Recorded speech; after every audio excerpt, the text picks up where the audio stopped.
ሰላም እንዴት ናችሁ? የተከበራችሁ ተመልካቾች በየሳምንቱ ሰኞ በዚህ ሰዓት ወደ እናንተ የሚቀርበው የሀዲያ ስፖርት መሰናዷችን አሁን ተጀምሯል። እንዴት ነው ታሪኩ? ሰላም ዘሪቱ፣ ሰላም ተመልካቾቻችን እንዴት ነሽ? እግዚአብሔር ይመስገን። ሁሉ እንዴት ነበረ? ሳምንቱ እንዴት አለፈ? ሳምንቱ ቆንጆ ነው። አንቺ ጋርስ? እኔ ጋርም በጣም ቆንጆ ነበረ። ወደ ዛሬው መሰናዷችን ከማለፋችን በፊት ምን ርዕሰ ጉዳዮች አሉ የሚለውን ለተመልካቾቻችን እናስተዋውቅ። በማስቀደም የምንመለከተው የአፍሪካ ዋንጫ ቅድመ ማጣሪያ ጨዋታዎች ባሳለፍነው ሳምንት መደረግ ተጀምሯል። ከነዚህም መካከል ደግሞ ወደ ሞሮኮ አቅንቶ ሳኦ ቶሜ ፕሪንሲፔን የገጠመው የኢትዮጵያ ብሔራዊ ቡድን 3-2 በሆነ ሰፊ ውጤት አሸንፏል። ከዛ ባለፈም ነገ በድሬዳዋ ስታዲየም የመልስ ጨዋታውን ያከናውናል። አጠቃላይ ጨዋታው ምን ይመስላል የሚለውን የተለያዩ ጉዳዮች ያነሳን የምናወራ ነው የሚሆነው። ከዛ በማስከተል ደግሞ የኮከቦቹ ሳምንት ፕሮግራማችን ነው የሚሆነው። በዚህም የዓለም የእግር ኳሱ ዓለም በጠንካራ ተከላካይነቱ የሚያውቀው ስፔናዊ ተከላካይ ሰርጂዮ ራሞስ ጋርሲያን 40ኛ ዓመት የልደት በዓል አስመልክቶ አጠቃላይ የኳስ ህይወቱ ምን ይመስላል ከመነሻ ጀምሮ እስከ አሁን እስካለበት ጊዜ ድረስ ምን ይመስላል የሚለውን እናስመለክታችኋለን ማለት ነው። ከዛ ባለፈም ደግሞ ከኛ እዚህ ከተወያየንበት ጉዳይ አልፎ በሳምንቱ የተከናወኑ አባይት የስፖርታዊ ጉዳዮችን በዜና ሰዓታችን ባልደረባችን ምህረት መለሰ እናንተን ታስቃኛለች ማለት ነው። ፕሮግራሙን እየመራን አብረናችሁ የምንቆየው ዘሪቱ ኤልያስና ታሪኩ አበራ በጋራ በመሆን ነው። አብራችሁን ቆዩ። ከመሸጋገሪያ በኋላ ተመልሰን ተገናኝተናል። ክቡራን ተመልካቾች ወደ መጀመሪያው ርዕሰ ጉዳያችን እናምራ። ባሳለፍነው ሳምንት አርብ የአፍሪካ ዋንጫ ቅድመ ማጣሪያ ጨዋታውን ያደረገው የኢትዮጵያ ብሔራዊ ቡድን ሳኦ ቶሜ ፕሪንሲፔን 3-2 በሆነ ውጤት አሸንፏል ማለት ነው።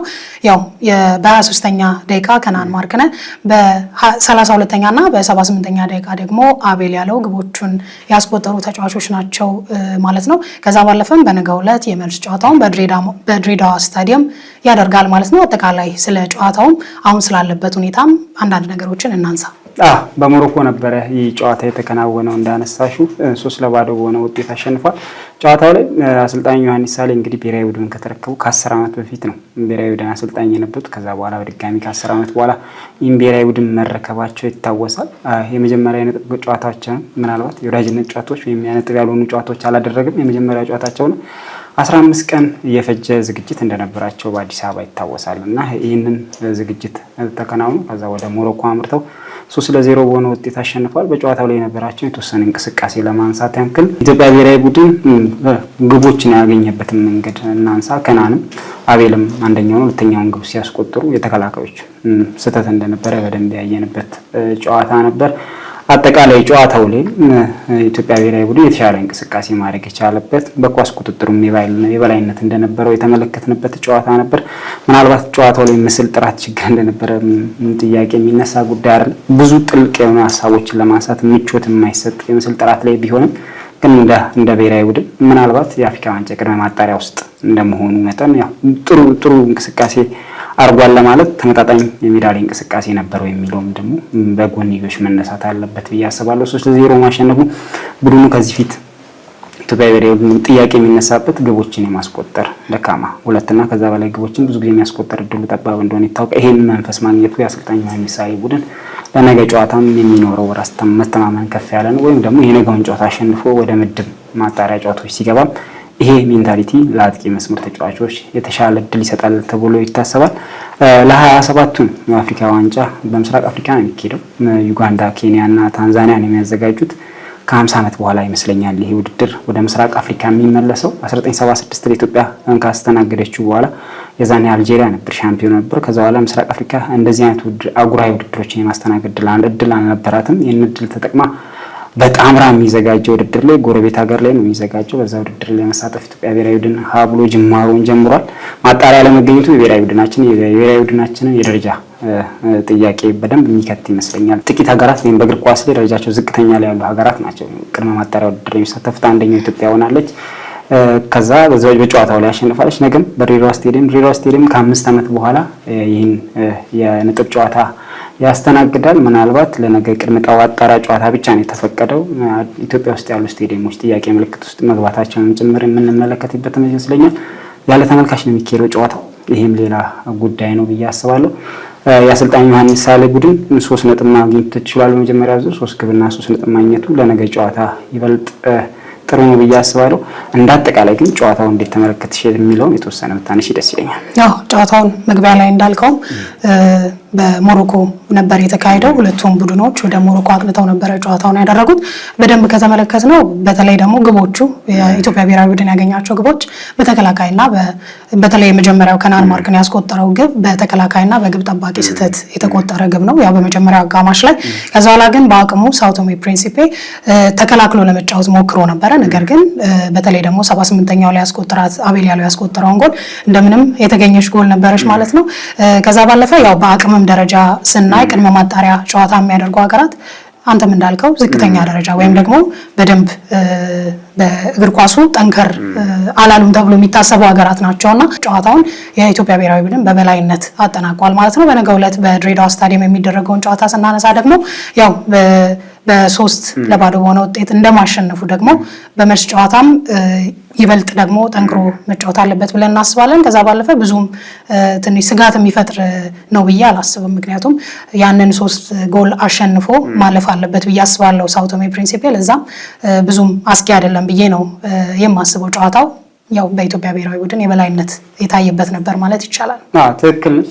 ብሔራዊ ቡድኑ አቻ ብሔራዊ ቡድን ናቸው ብዬ አላስብም። ምናልባት ደሴት ናት ሰው ቢትሚ ትንሽ ጥያቄ የሚነሳው ይሄንን ወጥ አቋም ወይም ደግሞ አሁን 3-0 ምድብ ማጣሪያ ጨዋታዎች ላይ ማሳየት ይችላሉ የሚል ብሔራዊ ቡድን አለ ነው የሚለው ለማየትም ምቹ የሚሆንበት አጋጣሚ ይፈጠራሉ ወይስ ደግሞ ራሳቸው ለዛ ነገር ያዘጋጃሉ የሚለው ነው ተጠባቂ ጉዳይ መሆን ያለበት ብዬ አስባለሁ። እንደ አጠቃላይ ብሔራዊ ቡድኑ ማሸነፉ አሰልጣኙ ዮሐንስ ሳሌ የማሸነፍ ሜንታሊቲ ቡድናቸው ውስጥ መኖሩ ይበልጥ ጥሩ ነው ብዬ አስባለሁ። ከናን ማርክን ኦማን ሊግ ላይ ነው የሚጫወተው፣ ግብ አስቆጥሯል።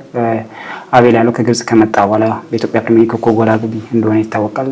የአርብ ቀን ጨዋታ ላይ ለግብ ማስቆጠሩ አጥቂዎቻቸው ግብ ማስቆጠር መጀመራቸው በራሱ ትልቅ ስኬት ነው ብዬ አስባለሁ። እንደ አጠቃላይ ስለ ብሔራዊ ቡድኑ ጨዋታዎች አጠቃላይ ቀጣይ ብዙ መናነሳ ይሆናል ብዬ አስባለሁ።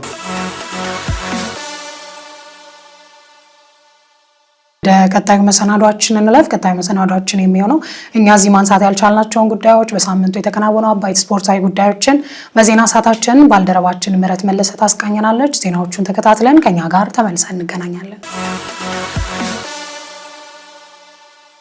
በሀዲያ ስፖርት በሳምንቱ የተመለከትናቸውን ስፖርታዊ ጉዳዮች እንደሚከተለው እናቀርባለን። የቅዱስ ጊዮርጊስ ስፖርት ማህበር ከገጠመው የፋይናንስ ቀውስ ለመታደግ የ100 ሚሊዮን ብር ድጋፍ ተደረገለት። አንጋፋውና ታሪካዊው ክለብ ላለፉት 6 ወራት የደሞዝ ክፍያ መፈጸም የማይችልበት ደረጃ ላይ ደርሶ የነበረ ቢሆንም የአዲስ አበባ ከተማ አስተዳደር የተለያዩ አካላትን በማስተባበር ክለቡን ከመፍረስ አደጋ ለመታደግ አስቸኳይ ምላሽ ሰጥቷል። ይህ የገንዘብ ድጋፍ የተገኘው የከተማ አስተዳደሩ ከመደበው በጀት በተጨማሪ ለባለ ሀብቶች በቀረበ ጥሪ መሰረት ሚድሮክ ኢንቨስትመንት ግሩፕና ቢጂአይ ኢትዮጵያ ባደረጉት ከፍተኛ ተሳትፎ ሲሆን የተሰበሰበው ገንዘብም ክለቡን እንዲመራ የተቋቋመው ጊዜያዊ ኮሚቴ በይፋ ተረክበዋል። ከንቲባ አዳነች አቤቤ ባስተላለፉት መልእክት ቅዱስ ጊዮርጊስ የተጫዋቾችና የማህበሩ ብቻ ሳይሆን የሀገር ኩራት መሆኑን ገልጸው በመሆኑ ይህንን ታሪካዊ ክለብ ከውድቀት የመታደግ ኃላፊነት እንዳለባቸው በመጥቀስ ድጋፍ ላደረጉ ተቋማትና ለስፖርቱ ቤተሰብ ምስጋናቸውን አቅርበዋል።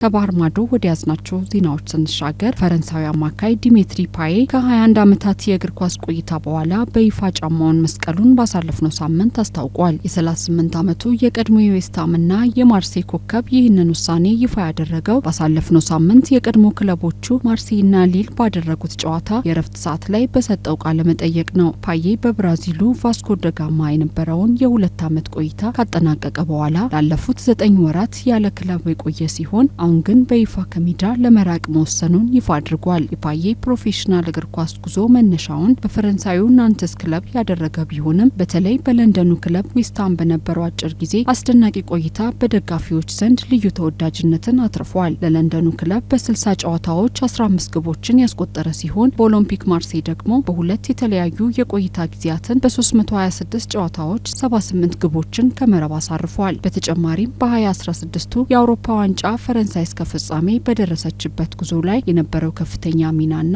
ያስቆጠራቸው አስደናቂ ግቦች ሁሌም ሲታወሱ ይኖራሉ።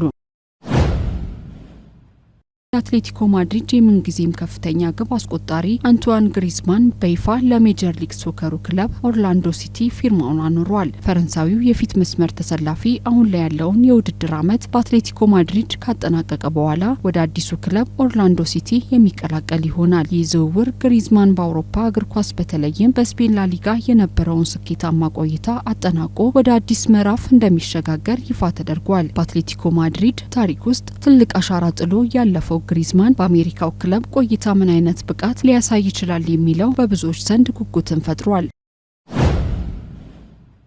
የ33 ዓመቱ ግብጻዊ ኮከብ መሐመድ ሳላ በዚህ የውድድር ዓመት ማጠናቀቂያ ላይ ከመሪሳይዱ ክለብ ሊቨርፑል ጋር እንደሚለያይ ባሳለፍነው ሳምንት ይፋ አድርጓል። ምንም እንኳን አጥቂው ከክለቡ ጋር እስከ 2027 ዓመተ ምህረት የሚቆየው ውል ቢኖረውም የ2025 እና የ2026 የውድድር ዘመን እንደተጠናቀቀ ለመለያየት ከክለቡ ጋር ስምምነት ላይ ደርሷል። ሳላ በዚህ የውድድር ዓመት አጋማሽ ላይ ከክለቡ አመራሮች ከአሰልጣኝ አርኔ ስሎት ጋር አለመግባባቶች ፈጥሮ እንደነበርም የሚታወስ ሲሆን ሁኔታም ለክለቡ ለ9 ዓመታት ካበረከተው ታላቅ አገልግሎት በኋላ ለስንብት ምክንያት ሆኖታል። የቀድሞ የቼልሲና የሮማ አጥቂው በሜርሲሳይድ ቆይታው እጅግ ስኬታማ የሚባል ታሪክ መጻፍ የቻለ ሲሆን በ310 የፕሪሚየር ሊግ ጨዋታዎች ላይ ተሰልፎ 189 ግቦችን ከመረብ አሳርፏል። ሳላ በሊቨርፑል ቆይታው 2 የፕሪሚየር ሊግና 1 የሻምፒዮንስ ሊግ ዋንጫውን ጨምሮ በአጠቃላይ 8 ዋንጫዎችን ማንሳቱ ይታወሳል። ይህም ባሳለፍነው ሳምንት ይፋ የሆነው የሳላ ስንብት በሊቨርፑል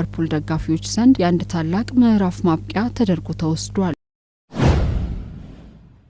አንጋፋው አጥቂ ኤዲን ዤኮ ለቦስኒያ ሄርዞጎቪና ብሔራዊ ቡድን ለ20 ተከታታይ ዓመታት ግብ በማስቆጠር በዓለም እግር ኳስ ደማቅ ታሪክ ጽፏል። እንደ አውሮፓውያን አቆጣጠር በ2007 ለሀገሩ መጫወት የጀመረው የቀድሞ የማንቸስተር ሲቲ ኮከብ ከዚያን ጊዜ ጀምሮ ባለፉት 2 አስርት ዓመታት በተከታታይ ዓመታት ግብ በማስቆጠር ልዩነቱን አሳይቷል። ባሳለፍነው ሳምንት ቦስኒያ ሄርዞጎቪና በዓለም ዋንጫ ጥሎ ማለፍ ጨዋታ ዊልስን አሸንፋ ለመጨረሻ ዙር ማጣሪያ ስትደርስ ወሳኛዋን ግብ ያስቆጠረው ዤኮ ለሀገሩ ባደረጋቸው 147 ጨዋታዎች በአጠቃላይ 73 ግቦችን ማስመዝገብ ችሏል። ይህ ውጤቱም በተጫዋቹ ለ2 አስርት ዓመታት በወጥ ብቃት ሀገሩን ማገልገል ችሏል። በአሁኑ ወቅት ለጀርመኑ ሸልከ እየተጫወተ የሚገኘው ቦስኒያዊው አጥቂ በተሰለፈባቸው 8 ጨዋታዎች 6 ግቦችን በማስቆጠር አሁንም በአጥቂ መስመር ላይ ያለውን ወጥ ብቃት እያሳየ ይገኛል። ኤዲን ዤኮ በእግር ኳስ ዘመኑ በማንቸስተር ሲቲ፣ ኢንተር ሚላን፣ ሮማ፣ ፊዮሬንቲና፣ ወልፍስበርግና ፌነርባቼ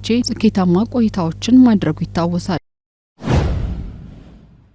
ቶትናም ሆትስፐር ክሮሺያዊውን አሰልጣኝ ኢጎር ቱዶርን በጋራ ስምምነት ከክለቡ ማሰናበቱን አስታውቋል። የቀድሞ የጁቬንቱስ አሰልጣኝ ክለቡን ከገባበት የውጤት ቀውስ ለማውጣት በቶማስ ፍራንክ ምትክ ቢሾማቸውም በቆይታቸውም አንድ የፕሪሚየር ሊግ ጨዋታ ማሸነፍ ሳይችሉ ቀርተዋል። ቱዶር በቶትናም ቤት በነበራቸው 5 የሊግ ጨዋታዎች በ4ቱ ሽንፈት ሲያስተናግዱ ነጥብ መጋራት የቻሉት ከሊቨርፑል ጋር ባደረጉት ጨዋታ ብቻ ነው። ክለቡ ይፋ ባደረገው መረጃ መሰረት ከአሰልጣኙ ጋር ረዳቱ ቻቸውን በጋራ ለቀዋል። ቶትናምን እንዲታደጉ ኃላፊነት ተረክበው የነበሩ አሰልጣኙ በስፐርስ ቤት የነበራቸው ቆይታ በ39ኛው ቀን ተቋጭቷል። ይህ ስንብት ክለቡ አሁንም ካለበት አስቸጋሪ የውጤት ጉዞ አንጻር የተወሰነ መሆኑ ታውቋል።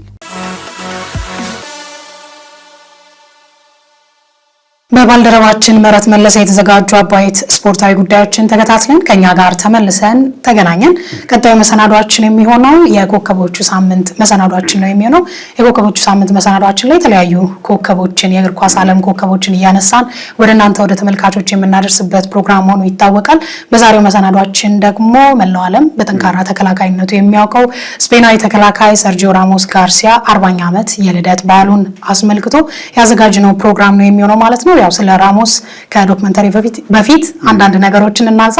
ራሞስ በጣም ጠንካራ ተከላካይ፣ ቁጡ ተከላካይ ተብሎ ነው የሚታወቀውና በተለይ ደግሞ በሪያል ማድሪድ ቤት የነበረው ቆይታ በበርካቶች ዘንድ በደንብ የሚታወስ ነው ማለት ነው።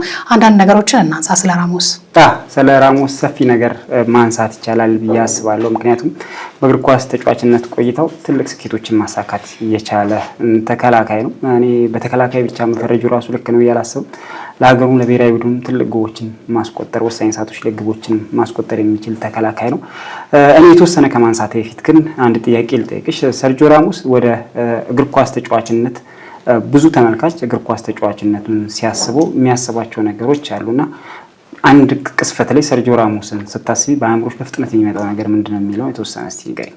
ያው መነሻ ላይ እንዳልኩ ግልፍተኛ ባህሪው ነው ሰርጂዮ ራሞስ የሚታወቀውና ከነዛ መካከል ግን በዋናነት እዚህ የሚለኝ አይ ቲንክ በዩክሬን ኪቭ ላይ የተደረገ ጨዋታ ይመስለኛል የ2018 የአውሮፓ ቻምፒየንስ ሊግ ላይ በሊቨርፑል ተጫዋች ሞሳላ ላይ የፈጸመው ጥፋት ነበረ። ያም ደግሞ በጉዳት ምክንያት ከሜዳ እንዲወጣ አድርጎታል። እንደውም በርካታ ጉዳቶች ሲፈጠሩ ወይም ደግሞ ፋውሎች ሲፈጠሩ ተጫዋቾች ሊያለቅሱ ይችላሉ። ግን ለመጀመሪያ ጊዜ ሞሳላ ሲያለቅስ ያየሁት ያኔ ነበረ። ለዛም ደግሞ ሪያል ማድሪድ አሸናፊ እንዲሆን አድርጎታል ማለት ነው። በዋናነት ያው መላው ዓለም በሁለት ተከፍሎ ነበረ ማለት ነው። በአንደኛው ጎራ ለክለቡ ነው ያደረገው፣ ለለበሰው ማሊያ ክብር መክፈል ያለበትን ሁሉ ነው የከፈለው የሚሉ ወገኖች ሲሆኑ፣ በሌላ በኩል ደግሞ እንዴት እንደ ጥፋት ይሰራል የሚሉ ደግሞ በሁለት ተከፍለው የነበሩበት ሰሞን ነውና በዋናነት ያ ቴክኒካዊ ስህተት በደንብ ትዝ ይለኛል። ትክክል ነሽ። ሰርጂዮ ራሞስ ሲነሳ ብዙ ክስተቶች አሉ። አንቺ ያነሳሽው ዋናውና ዓለምን ለሁለት የከፈለ ክስተት እንደሆነ በደንብ የምናስታውስ ይመስለኛል። እንዳነሳሽው ኬቭ ላይ የነበረ ጨዋታ የተደረገው ሞሳላ ግብፃዊ ኮከብ በሊቨርፑል የነበረው ጥሩ ቆይታ ምክንያት ቻምፒየንስ ሊግ ፋይናል ላይ አንድ ነገር የመስራት ወይም ደግሞ ክለቡን ከረጅም ዓመት በኋላ የቻምፒየንስ ሊግ ፋይናል ውስጥ ያደረሰ ከነ ማኔ ጋራ ፈርሚኒዮ የሶስቱ ጥምረት በደንብ የሚታወስ ነውና በወቅቱ ጠንካራ ነበረ። በ33ኛ ደቂቃ ላይ ነው አንቺ ያነሳሽው ክስተት የተፈጠረው። ከዛ በኋላ ሞሳላ ተጎድቶ ከሜዳ ወጣ። ቴክኒካል ነበር ፉሉ። ምክንያቱም ቡድኑ ምናልባት በወቅቱ ቪአር አለመኖሩ ወይም ደግሞ ቢኖርም ያንን ውሳኔ ወስናለሁ የሚለው ሌላ ጥያቄ ነው። ያነሳሽው ክስተት በደንብ ማድሪድን የጠቀመበት እንቅስቃሴ እንደነበረ ማስተዋል እንችላለን። ሞሳላ ከወጣ በኋላ ነው ማድሪድ አሸናፊ መሆን የሚችልባቸውን 3 ግቦች ማስቆጠር የቻለው። በጨዋታው 3-1 ነው በማድሪድ አሸናፊነት የተጠናቀቀው። ጋሬዝ ቤል ጥሩ የነበረበት ምሽት ነበረ። ማኔ ግብ አስቆጥሮ ቡድናቻ ማድረግ ችሎ ነበር። ቤንዚማ ነው ቀዳሚ ግብ አስቆጠረ። ከዛ በኋላ ግን ክለቡ ማድሪድ ሻምፒዮን መሆን የቻለበትን ቴክኒካል የሆነ ፋውል እንደሰራም ጭምር ዓለም የሚነጋገርበት ነው። እኔ ደግሞ ሰርጂዮ ራሞስን ሳስታውሰው የሚመጣልኝ የ2014ቱ አትሌቲኮ ማድሪድ ከሪያል ማድሪድ የነበረው የቻምፒየንስ ሊግ ፍጻሜ ነው። ሊዝበን ላይ ነበር የተደረገው። አትሌቲኮ ማድሪድ ቀዳሚ መሆን የሚቻለበትን ግብ አስቆጥሮ ነበር። ሞሳላ ግን ሰርጂዮ ራሞስ ግን ግብ አስቆጥሮ 93ኛ ደቂቃ ላይ በባከነ ሰዓት ኦልሬዲ ጨዋታው ሊጠናቀቅ ጥቂት ሰከንዶች ሲቀሩት ግብ አስቆጥሮ ቡድናቻ አደረገ። ከዛ በኋላ ማድሪድ ለ10ኛ ዋንጫ ቻምፒየንስ ሊግ ረጅም ዓመት ማድሪድ ከዋንጫ ርቆ ነበር። ያንን ያቻ ግብ አስቆጥሮ ማድሪድን ነፍስ የዘራበትን ግብ ማስቆጠር የቻለበት ከዛ በኋላ ማድሪድ 10ኛውን ወይም ለ10ኛን ያሸነፈበትን በር የከፈተ በጨዋታው በተጨማሪ ደቂቃዎች 4-1 ማሸነፍ የቻለበትን ግን ማስቆጠር ችሏል። ከማድሪድ ጋር ብዙ ስኬቶች አሉት። 22 ገደማ የሚደርሱ ዋንጫዎች አሉት። እኔ ሰርጂዮ ራሞስን ሳስታውሰው አይምሮዬ ላይ አያልነቱ፣ ሜዳ ውስጥ አልሸነፍ ባይነቱ፣ የትኛውንም ውሳኔ ለቡድኑ ዋጋ ውጤት የሚያስገኝ ከሆነ ውሳኔ የሚወስን ግላዳተር ነው ብዬ ነው የማስበውና የሜዳ ውስጥ ጀነራል እንደሆነ ብዙዎች ያነሳሉ። ሰርጂዮ ራሞስ ሲታወስ ምናልባት ብዙዎች ጥያቄ የሚሆነው የዓለማችን ምርጡ ተከላካይ እሱ ነው ወይስ የቀድሞ የተጫወቱ ተጫዋቾች የሚሉ በርካቶች ያነሳሉ። ለኔ ግን በግል ካየዋቸው ምርጥ ተከላካዮች የማል ተከላካዮች ውስጥ በቀዳሚነት ስፍራ ማስቀምጠው ስፔናዊ ኮከብ ነው። 40 ዓመት ሆኖታል። ይህ ሳምንት ደግሞ በኮከቦች ሳምንት ፕሮግራማችን ዛሬ ሰርጂዮ ራሞስን የምናስታውስ ይሆናል። በኮከቦች ሳምንት ፕሮግራማችን እንግዲህ የዚህ ሳምንት ባለተረኛ ሰርጂዮ ራሞስ ሆኗል። አሁን ረፍት ላይ ነው ያለው። ክለብ የለውም፣ ከክለብ አለባ ነው። ግን 40 ዓመት በቆየበት የእግር ኳስ አጠቃላይ 40 ዓመት ባስቆጠረው እድሜ ዙሪያ ላይ አጠቃላይ ምን ነበር መነሻው የሚለውን አጠቃላይ የእግር ኳስ ህይወቱና ስላሳካቸው ስኬቶች በእግር ኳስ ህይወቱ ደግሞ ስለደረሰው አጠቃላይ 30 ቀይ ካርድ መመልከት ጥቂት ነው ይሄ አላስብም። 30 ቀይ ካርድም ተመልክቷል። አጠቃላይ ዶክመንተሪ ተከታትለን እንመለስ።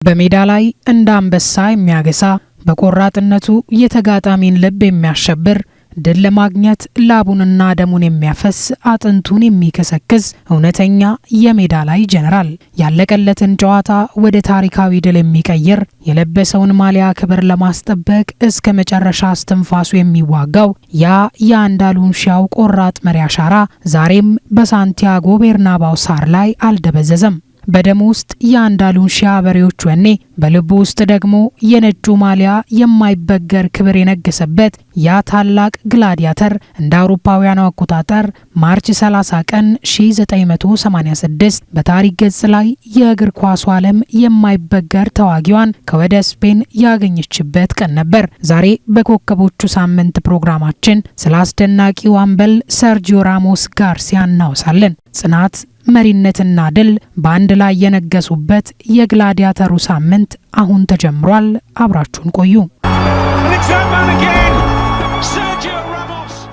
የሰርጂዮ ራሞስ ጋርሲያ የህይወት ታሪክ የሚጀምረው በአውሮፓውያኑ አቆጣጠር መጋቢት 30 ቀን 1986 ዓ.ም በደቡባዊ ስፔን የምትገኘው ካማስ በተሰኘችው ታሪካዊ ከተማ ውስጥ ነው። ይህ አካባቢ በበሬ ታጋዮችና በፈረስ ጋላቢዎች የሚታወቅ በመሆኑ የራሞስ የልጅነት ስብዕናም በእነዚህ ጠንካራ ባህሎች ተጽዕኖ ስር የወደቀ ነበር። ገና በለጋ ዕድሜው እንደ ማንኛውም የአንዳሉሺያ ልጅ በሬ ታጋይ የመሆን ትልቅ ህልም ነበረው። ሆኖም እናቱ ፓኪ ልጇ በዚህ አደገኛ ስራ ላይ ህይወቱ እንዲሰቃይ ስላልፈለገች ወደ እግር ኳሱ እንዲያዘነብል ተጽዕኖ አሳደረችበት። ይህ የቤተሰብ ውሳኔ በዓለም እግር ኳስ ታሪክ ውስጥ ትልቁን ተከላካይ ለመፍጠር መነሻ ሆነ። ራሞስ በሬን የመጋፈጥ ወኔውና ፍርሃት አልባ ማንነቱን ወደ እግር ኳስ ሜዳ ይዞት በመግባት በካማስ አሸዋማ ሜዳዎች ላይ ኳስን ማሳደድ ጀመረ። የሴቪያ እግር ኳስ ክለብ አካዳሚ የራሞስን የተፈጥሮ ተሰጥኦ ቀርጾ ያወጣበት ስፍራ ነው። እዚያም በነበረው ቆይታ በታታሪነቱና በጠንካራ አጨዋወቱ የተነሳ የአሰልጣኞችን ቀልብ ለመሳብ ጊዜ አልወሰደበትም። ገና በ17 ዓመቱ በስፔን ላሊጋ ለመጀመሪያ ጊዜ ሲሰለፍ በሜዳ ላይ የነበረው በራስ መተማመን ከአንድ ወጣት ተጫዋች የማይጠበቅ ነበር። በሴቪያ በነበረው አጭር ቆይታ ክለቡን በአውሮፓ መድረኮች እንዲሳተፍ ከማገዙም በላይ እንደ ተከላካይነቱ ተስፋ ሰጪ ኮከብ መሆኑን አረጋገጠ። የ2005 ዓ.ም የዝውውር መስኮት ሊዘጋ ጥቂት ሰዓታት ሲቀሩት የተፈጸመው የራሞስ ወደ ሪያል ማድሪድ ዝውውር በወቅቱ እጅግ አነጋጋሪ ነበር። ማድሪድ ለ19 ዓመት ወጣት 27 ሚሊዮን ዩሮ ሲከፍል ብዙዎች የዋጋው መጋነን አስገርሟቸው ነበር። የዝውውር ራሞስን በወቅቱ ውዱ ተከላካይ ከማድረጉም ባለፈ በክለቡ ታሪክ ትልቅ ቦታ የሚሰጠውንና ለብዙ ዓመታት የክለቡ ምልክት ሆኖ የቆየውን የፈርናንዶ ሂየሮን 4 ቁጥር ማሊያ እንዲረከብ ምልክት ሆነ። ይህ ማሊያ በራሱ ትልቅ ጫና የነበረው ቢሆንም ራሞስ ግን ገና ከጅምሩ ፍርሃት የሚባል ነገር እንደማያውቅ ለደጋፊዎቹ አሳየ። በመጀመሪያዎቹ ጨዋታዎች ላይ ይታይ የነበረው ፍጥነት፣ የአየር ላይ ኳሶች ብቃትና ተጫዋቾችን የማስተባበር ችሎታው ማድሪድ ትክክለኛውን ሰው ማግኘቷን አረጋገጠ። ይሁን እንጂ በወቅቱ የነበረው ሪያል ማድሪድ በከዋክብት የተሞላ ቢሆንም የውጤት ማጣት ውስጥ የነበረበት ወቅት በመሆኑ ወጣቱ ራሞስ ከክለቡ ጋር አብሮ ለመብሰል ብዙ መከራዎችን ማለፍ ነበረበት። በእነዚህ ዓመታት ውስጥ የራሞስ ትልቁ ፈተና በሜዳ ላይ የነበረው ግልፍተኛ ባህሪና የሚሰበስባቸው የካርዶች ብዛት ነበር። ሆኖም ግን ከጎኑ የነበሩት እንደ ኢከር ካሲያስ ያሉ ተጫዋቾች ለራሞስ መንገድ ያሳዩት ነበር። ካሲያስ ስለ ራሞስ የመጀመሪያ ዓመታት ሲያስታውስ እንዲህ ብሎ ነበር። ሰርጂዮ ራሞስ ገና በለጋ ዕድሜው የሪያል ማድሪድን ደጃፍ ሲረግጥ በሰውነቱ ውስጥ የነበረው በራስ መተማመን ግን እንደ አንድ አንጋፋ ተጫዋች የበሰለ ነበር። በወቅቱ አንዳንድ ጊዜ ስሜቱን መቆጣጠር ይሳነው ነበር። ቢሆንም ያው ያልተገራ ወኔው ነው በሂደት ለክለቡ ማሊያ እስከ መጨረሻው የሚዋደቅና የሚሞት ታላቅ መሪ እንዲሆን ያስቻለው። ራሞስ በማድሪድ የመጀመሪያዎቹ 5 ዓመታት ውስጥ ከቀኝ መስመር ተከላካይነት ወደ መሃል ተከላካይነት በመቀየር ሁለገብነቱን አሳይቷል። የራሞስ ዓለም አቀፋዊ ዝና ከሪያል ማድሪድ አጥሮች አልፎ በስፔን ብሔራዊ ቡድን ውስጥ በነበረው የማይተካ ሚና ይበልጥ ጎልቶ የታየበት ወቅት መጣ። ከ2008 እስከ 2012 ባሉት ዓመታት ስፔን የዓለም እግር ኳስን በበላይነት ስትመራ ራሞስ የዚያ ታሪካዊ ስብስብ የጀርባ አጥንት ሆኖ አገልግሏል። ራሞስ ከሴቪያ ተነስቶ ወደ ማድሪድ ሲጓዝ ዓላማው ዝናን መፈለግ ብቻ ሳይሆን በዓለም እግር ኳስ ታሪክ የማይጠፋ አሻራን ማሳረፍ ነበር። ያ ከካማስ የወጣው ታዳጊ በሳንቲያጎ ቤርናባው ለሚቀጥሉት 16 ዓመታት የሚቆይና በሚሊዮኖች የሚወደድ ተጫዋች ለመሆን የመጀመሪያውን እርምጃ በድፍረት ተራመደ። ራሞስ በማድሪድ ቤት ያሳየው ያ ያልተገራ ወኔና በራስ መተማመን ወደ ብሔራዊ ቡድኑም ተሸጋገረ። በወቅቱ ስፔን በቴክኒክ ብቃቷ የምትደነቅ የእግር ኳስ ሀገር ብትሆንም የራሞስ ተዋጊነት ግን ለቡድኑ አስፈላጊውን ወኔ የሰጠ ወሳኝ ነጥብ ነበር። በ2010 የደቡብ አፍሪካ የዓለም ዋንጫ ላይ ራሞስ ስሙን በወርቅ ቀለም እንዲጻፍ ያደረገበትን ተግባር አከናወነ። በውድድሩ በተከላካይ መስመር ላይ ያሳየው ጽናትና ለተጋጣሚ አጥቂዎች የፈጠረው ከፍተኛ ፈተና ስፔን ለመጀመሪያ ጊዜ የዓለም ዋንጫን እንድታነሳ ትልቅ አስተዋጽኦ ነበረው። በወቅቱ የስፔን ብሔራዊ ቡድን አሰልጣኝ የነበሩት ቪሴንቴ ዴል ቦስኬ ስለ ራሞስ ሲመሰክሩ ሰርጂዮ የቡድናችን የጀርባ አጥንት ነበር። እሱ በማንኛውም ቦታ መጫወት የሚችልና ለቡድኑ ስኬት ሲል ማንኛውንም መስዋዕትነት ለመክፈል የማይሰስት እውነተኛ ተዋጊ ነው። ይህ ድል ራሞስን በ24 ዓመቱ ዋንጫዎችን ያነሳ ስኬታማ ተጫዋች አደረገው። የዚህ ወርቃማ ዘመን ማሳረጊያ በሆነው የ2012 የአውሮፓ ዋንጫ ላይ የራሞስ ብስለት ይበልጡኑ ደምቆ ታየ። ከቀኝ መስመር ተከላካይነት ወደ መሃል ተከላካይነት ስፍራ ላይ ስፔን በውድድሩ ግብ እንዳይቆጠርባት አደረገ። በተለይም በግማሽ ፍጻሜው በፖርቹጋል ላይ ያስቆጠራት የፓኔንካ ጎል በራስ መተማመኑ ምን ያህል ጥግ የደረሰ መሆኑን ለዓለም የመሰከረች ነበረች።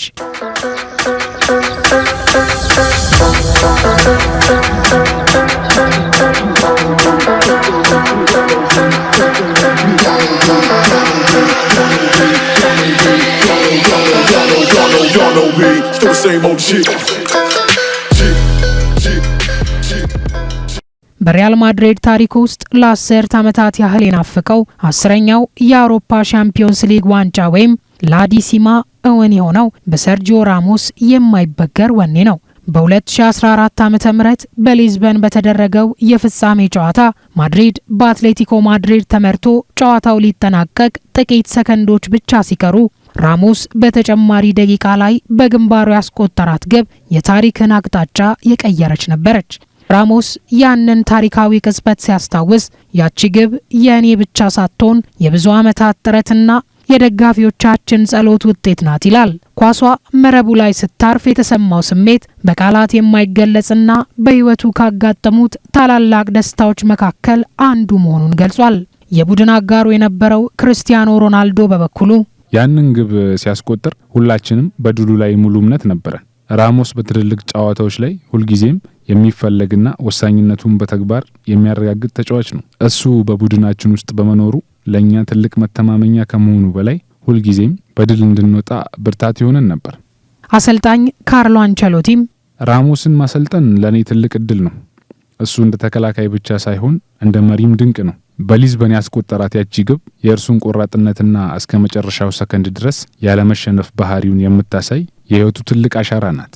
ኢከር ካሲያስ ክለቡን ለቆ ሲወጣ የአምበልነት ኃላፊነቱን የተረከበው ራሞስ ክለቡን ወደ ከፍታ አመራው። ከ2016 እስከ 2018 ዓ.ም ድረስ ሪያል ማድሪድ ለ3 ተከታታይ ዓመታት የሻምፒዮንስ ሊግ ዋንጫን ሲያነሳ የዚህ ድል ዋና ሞተር ራሞስ ነበር። ስለ አምበልነቱ ራሞስ ሲናገር ይህንን ኃላፊነት መረከብ ትልቅ ክብርና ኃላፊነት መሆኑን ገልጾ ሜዳ ላይ ሲሆን የሚያስበው ስለ ራሱ ሳይሆን ስለ ክለቡ ታላቅነት እንደሆነም በተደጋጋሚ ተናግሯል።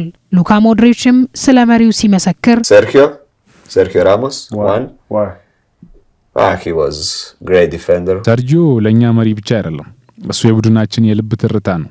ፕሮ ባለበት ሰዓት ሁላችንም ሙሉ የደህንነት ስሜት ይሰማናል እንጂ የመሸነፍ ስሜት በውስጣችን ድርሽ አይልም። የእርሱ መኖር ለድል የምንሄድበት ትልቁ ዋስትናችን ነው። አሰልጣኝ ዚነዲን ዚዳንም የራሞስን ልዩነት ሲገልጽ ሰርጂዮ በታሪክ ካየኋቸው ምርጥ መሪዎች መካከል አንዱ ነው። እሱ በሜዳ ላይ ያለው ተጽዕኖ ከአንድ ተከላካይ በላይ ነው። ለቡድኑ የሚሰጠው የስነ ልቦና ጥንካሬና ወሳኝ በሆኑ ሰዓታት መሪነቱን የሚያሳይበት መንገድ ለስኬታችን ሁሉ ትልቁ ሚስጥር ነበር። 2021 ዓ.ም ሰርጂዮ ራሞስ ከሪያል ማድሪድ ጋር የነበረውን ውል ማደስ ሳይችል ቀርቶ ከክለቡ ጋር እንደሚለይ ሲታወቅ መላው የማድሪድ ደጋፊ በድንጋጤ ተዋጠ። በሳንቲያጎ ቤርናባው ለ16 ዓመታት የቆየውና የክለቡ ምልክት ሆኖ የኖረው አምበል በመጨረሻው ጋዜጣዊ መግለጫ ላይ እንባውን መቆጣጠር አልቻለም ነበር። ራሞስ በስንብቱ ወቅት በከፍተኛ ስሜት ውስጥ ሆኖ እንዲህ አለ። ይህ የስንብት ሳይሆን ለጊዜው የመለያየት ያህል ነው። ወደፊት ወደዚህ ክለብ ተመልሼ እንደምመጣ አውቃለሁ። ሪያል ማድሪድ ሁልጊዜም በልቤ ውስጥ ይኖራል። ለደጋፊዎቻችንና ለክለቡ ያለኝ ፍቅር ዘላለማዊ ነው። ይህ ስንብት የአንድ ተጫዋች ዝውውር ብቻ ሳይሆን የአንድ ታላቅ የታሪክ ምዕራፍ ማብቂያ ተደርጎ ተቆጥሯል። የራሞስን ከማድሪድ መውጣት ተከትሎ የቀድሞው የቡድን አጋሩና አሰልጣኙ ዚነዲን ዚዳን ሲናገር ሰርጂዮ ከሌለ ሪያል ማድሪድን ማሰብ እንደሚከብድና እሱ የክለቡ ታሪክ አካል እንደነበር ገልጿል። ራሞስ በማድሪድ ያስመዘገባቸው 22 ታላላቅ ዋንጫዎችና ያሳየው የመሪነት ብቃት በክለቡ ታሪክ በደመቀ ቀለም ተመዝግቦ የሚኖር ድንቅ አሻራ ሆኖ አልፏል። ከማድሪድ ስንብት በኋላ ራሞስ ወደ ፈረንሳዩ ግዙፉ ክለብ ፓሪስ ሴን ዠርሜን በማቅናት አዲስ ምዕራፍ ጀመረ። በፓሪስ በነበረው ቆይታ ለዓመታት ተቀናቃኙ ከነበረው ሊዮኔል ሜሲ ጋር በአንድ ቡድን ውስጥ መሰለፉ ለዓለም እግር ኳስ አስገራሚ ነበር። ሜሲ ስለ ራሞስ እንዲህ ብሏል። ለዓመታት ተቀናቃኝ ነበር፣ አሁን ግን በአንድ ቡድን ውስጥ መሆናችን አስገርሞኛል። እሱ እውነተኛ ፕሮፌሽናል ጠንካራ መሪ ነው። በቡድናችን ውስጥ በመኖሩ ለሁላችንም ትልቅ መነሳሳትን ይሰጣል። ምንም እንኳን በፓሪስ በመጀመሪያው ዓመት በጉዳት ቢፈተንም ራሞስ ግን በሁለተኛው ዓመት ብቃቱን በማሳየትና የፈረንሳይ ሊግ ዋንጫዎችን በማንሳት ተዋጊነቱን ዳግም አስመስክሯል።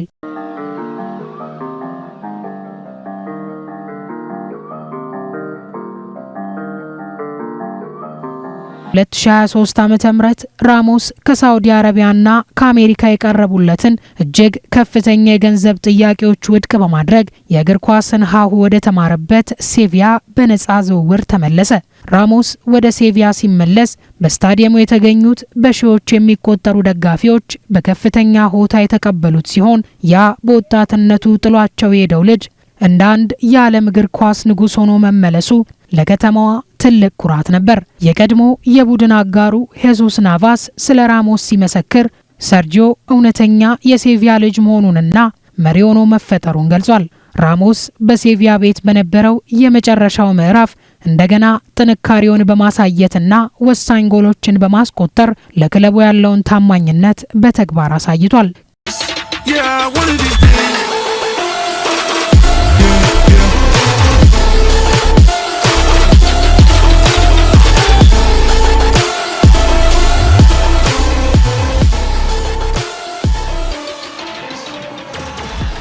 ከሴቪያ ቆይታ በኋላ ራሞስ በ2025 ዓመተ ምህረት የሜክሲኮን ሲኤፍ ሞንቴሬ ተቀላቀለ። በሜክሲኮ በነበረው አጭር ቆይታም መሪነቱንና ጎል አስቆጣሪነቱን ያስመሰከረ ሲሆን በታህሳስ ወር 2025 ዓመተ ምህረት ከክለቡ ጋር ተለያይቷል። በአሁኑ ወቅት 40 ዓመቱ ላይ የሚገኘው ራሞስ ምንም እንኳን ያለ ክለብ የሚገኝ ነፃ ተጫዋች ቢሆንም አሁንም እግር ኳስን የመጫወት ፍላጎት እንዳለው ይናገራል። ሰርጂዮ ራሞስ በክለብና በብሔራዊ ቡድን ደረጃ በአጠቃላይ 28 ታላላቅ ዋንጫዎችን በማንሳት ድንቅ ታሪክ የጻፈ ሲሆን ለስፔን ብሔራዊ ቡድን 180 ጨዋታዎችን በማድረግ በታሪክ ስሙን አትሟል። ራሞስ በተከላካይ መስመር ላይ ቢሰለፍም በታሪኩ ወደ 150 የሚጠጉ ግቦችን በማስቆጠር በዓለም እግር ኳስ እጅግ አስፈሪ ጎል አስቆጣሪ ተከላካይ መሆኑን ያስመሰከረ ሲሆን በሌላ በኩል ደግሞ በሜዳ ላይ ባለው ጠንካራና ግልፍተኛ አጫወት ምክንያት 30 ቀይ ካርዶችን በመመልከት ከፍተኛውን ቁጥር ይዟል። ሰርጂዮ ራሞስ እግር ኳስን ወደ ጦርነት፣ መከላከልን ደግሞ ወደ ጥበብ የቀየረ የሜዳ ላይ ጀነራል ነው። ዛሬ የምናያቸው ወጣት ተከላካዮች ሁሉ የሱን የጥንካሬና የመሪነት ፈር ለመከተል የሚጥሩ ናቸው። እንደ ክርስቲያኖ ሮናልዶ ያሉ ታላላቅ ኮከቦች እንኳን ራሞስ በስተጀርባቸው መኖሩ የሰጣቸው በራስ መተማመን አሁን ለደረሱበት ድል መሰረት መሆኑን ደጋግመው ይመሰክራሉ። ራሞስ በሜዳ ላይ ሲሆን የተቃራኒ ቡድን ደጋፊዎች እንኳን ሳይወዱ ሊያከብሩት ይገደዳሉ። ምክንያቱም ለለበሰው ማሊያ የሚከፍለው መስዋዕትነትና እስከ መጨረሻው ሰከንድ የማይሰበረው ወኔው የሁሉንም ልብ የሚያሸንፍ ነበር። ያ በቆራጥነት የታጀበው ግርማ ሞገሱ እግር ኳስ በመሰረቱ የክብርና የጽናት ፍልሚያ መሆኑን ያስታውሰናል። ባለቀ ሰዓት የሚያስቆጥራቸው ታሪካዊ ግቦችና የተጋጣሚን ጥቃት የሚያከሽፍባቸው መንገዶች ሁሉ እንደ አንድ የተዋጊ ጀግና ድል የሚታዩ ናቸው። በዘመናዊ እግር ኳስ ውስጥ አብዛኞቹ ተከላካዮች ስህተትን በመፍራት በጥንቃቄ ሲጫወቱ፣ ራሞስ ግን አደጋን ተጋፍጦ ድልንና ጀግንነትን በአንድ ላይ አቀናጅቶ ያሳየን መሪ ነበር። የራሞስ ታሪክ ከካማስ አሸዋማ ሜዳዎች ተነስቶ የዓለምን የእግር ኳስ ዙፋን እስከ መረከብ የደረሰ የጽናትና የቆራጥነት ጉዞ ነው። በጉዞው ውስጥ አነጋጋሪ ቅጽበቶችና የካርድ ብክነቶች ቢኖሩም ራሞስ ግን ሁሌም ራሞስ ነው። እሱ በዋጋ የማይገዛውን የነጩን ማሊያ ክብርና በሚሊዮኖች ልብ ውስጥ የማይደበዝዝ ፍቅር ማግኘት የቻለ እድለኛ ነው። ይህ የራሞስ ተዋጊነትና ድልን የማግኘት ጥማት አንዳንዴ እስከ ጥገኛው የሚደርስና ዓለምን ለሁለት የሚከፍል ክስተትን ይፈጥራል። በተለይ በ2018 ዓ.ም በኪየቭ በተደረገው የአውሮፓ ሻምፒዮንስ ሊግ ፍጻሜ ላይ በሊቨርፑሉ ኮከብ መሐመድ ሳላ ላይ የፈጸመው ያ ቴክኒካዊ ጥፋት ለዚህ ማሳያ ነው። በብዙዎች ዘንድ እንደ ጨካኝ ተከላካይ ያስገመተውና ለሳላህ እንባ ምክንያት የሆነው አጋጣሚ ለራሞስ ግን ድልን ለማምጣት ማንኛውንም ዋጋ ለመክፈል ዝግጁ መሆኑን ያሳየበት ሌላኛው የሜዳ ላይ ፍልሚያው ነበር። ምንም እንኳን ያ ድርጊቱ ብዙ ትችቶችን ቢያስከትልበትም ራሞስ ግን ለቡድኑ ስኬት ሲል ራሱን ለትችት አሳልፎ የሚሰጥ ቆራጥ መሪ መሆኑን በዚያች ሌሊት ዳግም አረጋግጧል። ከሲቪያ አስደናቂ ጅማሮ እስከ ሪያል ማድሪድ ወርቃማ ዘመናት፣ ከፓሪስና ሞንቴሬ ቆይታ እስከ ዳግም የትውልድ ክለቡ ስንብት ድረስ የዘለቀው ጉዞ በታሪክ ውስጥ በወርቅ ቀለም ተጽፎ ይኖራል። ራሞስ ኳስ ተጫዋች ብቻ ሳይሆን የዘመናችን ትልቁ የእግር ኳስ ግላዲያተር ነው። ጽናት፣ ፍቅርና ወኔ እስካሉ ድረስ የራሞስ ስም በእግር ኳስ ተመልካች ልብ ውስጥ ሕያው ሆኖ ይኖራል። ዛሬም ነገም ታሪክ ሲወሳ የድል ዘርን የዘራው ያ ቆራጥ አምበል በኩራት ይታወሳል። ዶክመንተሪውን ተከታትለን ተመልሰናል። ተመልካቾቻችን ዶክመንተሪውን እንደወደዳችሁ ተስፋ እናደርጋለን። በዶክመንተሪው ላይ ብዙ ሀሳቦችን ለማንሳት ሞክረናል። ሰርጂዮ ራሞስ በእግር ኳስ ሲወጡ 28 ዋንጫዎችን አንስቷል። ከ150 በላይ ግን ማስቆጠር ጥቂት ነው ብዬ አላስብም። ሰርጂዮ ራሞስ እንግዲህ በመጀመሪያዎቹ በተለይ ደግሞ ማድሪድን ከተቀላቀለበት ጊዜ አንስቶ በ20ዎቹ ቤት ነው እጅግ በጣም ብዙ ዋንጫዎችን ያነሳ ተጫዋች አድርጎታል። ዶክመንተሪው ላይ እንደተመለከትነው ከዛ ባለፈ ደግሞ በተከላካይ ደረጃ ግብ ማስቆጠር በርካታ እንግዲህ ኦልሞስት ከ150 በላይ ግቦችን እንዳስቆጠረ ተመልክተናል። ብዙም የተለመደ አይደለም። በተለይ ደግሞ በአጥቂዎች ዘንድ ነው ግብ የተለመደውና በተከላካይ ደረጃ ሆኖ ከ150 በላይ ግቦችን ማስቆጠር ቀላል የሚባል አይደለም። እንግዲህ በግልፍተኛነቱም ነገር ግን ለክለቡ ማሊያ ወይም ደግሞ ለክለቡ ልብስ ለለበሳት ልብስ እስከ መጨረሻው ድረስ የሚጋደል የሚወድቅ የሚነሳ ተጫዋች ወይም ደግሞ ተከላካይ እንደሆነ መመልከት ችለናል ማለት ነው። ምንም ጥያቄ የለው። ሰርጂዮ ራሞስ ሲነሳ ስኬቶች ናቸው ከጎኑ አብሮ የሚነሱት።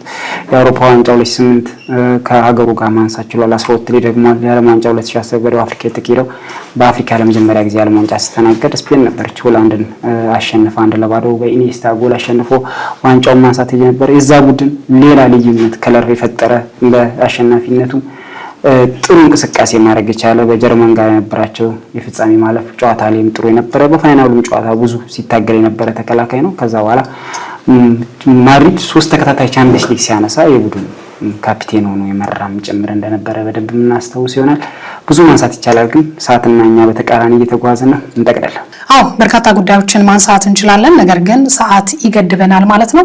በዛሬው የሀዲያ ስፖርት መሰናዷችን የኢትዮጵያ ብሔራዊ ቡድን የአፍሪካ ዋንጫ ቅድመ ማጣሪያ ጨዋታ እንዲሁም ደግሞ የስፔኑ ተከላካይ ሰርጂዮ ራሞስ ጋርሲያን ጉዳይ አንስተን ወደ እናንተ ቆይታ ያደረግንበት መሰናዶ ይህን ይመስል ነበረ። ፕሮግራሙን በመምራት ዘሪቱ ኤልያስና ታሪኩ አበራ፣ በዜናው በኩል ባልደረባችን ምህረት መለሰ ከሌሎች የስቱዲዮ ባለሙያዎች ጋር አብረናችሁ በጋራ ቆይታ አድርገናል። በቀጣይ ሳምንት በሌሎች ርዕሰ ጉዳዮች እስክንገናኝ መልካም ጊዜ